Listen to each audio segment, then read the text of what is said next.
केही जणे एक सुंदर कथा कहिचंती, निज बुद्धि रे मूल लागिबु पछे पर बुद्धि रे घोड़ा चढ़िबुनी। हाँ सांग माने, आमे सेतेबेले समस्या रे पड़ू, सेतेबेले असुविधार सम्मुखीन हो, जेतेबेले अन्य मानक कथारे कौनसी विचार न करी काम करू। आसंतु यह विषय रे गोटे छोट कहानी सुनिबा। जणे बापा और तार पुओ निजर गध को नहीं निज गाँ को जाउथिले। बापा तार पुओ को गध उपरे बसाई नेउथला, आउ से निजे चाली चाली जाउथला। किछि समय परे से दुहे जेतेबेले कौनसी एक गाँ दे जाउथिले, किछि लोक माने सेमानंको देखि कहिले कि ये केमितिका पुओ के जाने, निजे गध उपरे बसी तार बुढ़ा बापा को चलई चलई नौछि।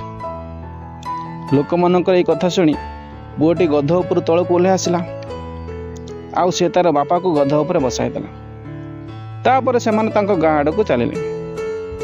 किछि समय परे जेतेबेले सेमाने अन्य एक गाँ दे जाउथिले, से गाँर लोक माने तांको देखिले आ कहिले कि ये केमितिका बापा के जानी, निजे गध उपरे बसी निजर छोट छुआटी को चलई चलई नौछि।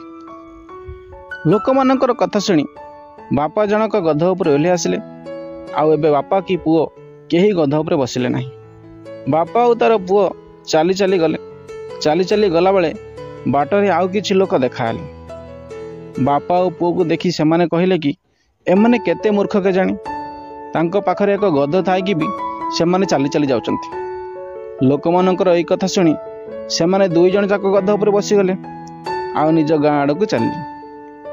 पुणी किछि लोक माने सेमानंको देखि कहिले कि एमाने केमितिका निर्दय लोक के जानी, एक रोगिणा गध उपरे बसिचंती। एई दुई जनक पाखरे टिके हेले भी दया नाही। लोक मानकर कथा सुनी दुई जण जाक गधर ओह्लै आसिले, आउ एक बाड़ी आनी गध को कांधे कांधे निज गाँ को नहीं गले। हाँ सांग माने, एई कथार आमे एई शिक्षा पाइले जे आमे लोक मानकर कथा को सुनी किछि विचार न करी काम करले आमे असुविधार सम्मुखीन हो, विपदरे पड़ू।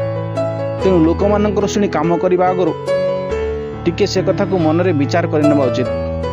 लोक तो हजार कथा कहे, तेणु से कथा को बुझी विचारी काम करबा उचित।